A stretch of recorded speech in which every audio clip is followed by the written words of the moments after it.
यासोबतच हिंदू मुस्लिम भाई भाई सर्वांचाच रक्त लाल असून समाजात भेदभाव करणं चुकीचंच अशी प्रतिक्रिया संग्राम जगताप यांच्यावर मंत्री भरणेंनी दिली आहे।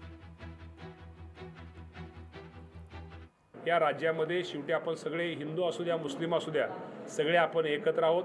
आपण सगळी माणसं आहोत। आपलं सगळ्यांचं रक्त हे लाल आहे। त्यामुळे कुणी असं कुठे धर्मामध्ये माणसामध्ये भेदभाव करू नये। आणि तुम्हाला सर्वांना माहिती आहे की या राज्यामध्ये असा एकच नेता आहे की ज्यावेळेस एखाद्या धर्माबद्दल कोणी काय बोलतं त्यामुळे स्पष्टपणे उत्तर देणारा अजितदादा पवार साहेबांनी खूप स्पष्टपणे काय गोष्टीचं उत्तर दिलेलं आहे। या बाबतीमध्ये आपल्या सर्वांना त्याची कल्पना आहे।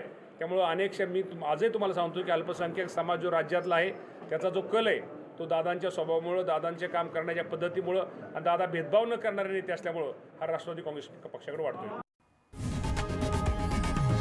लोकशाही मराठी ऐका, पहा, जागरूक रहा।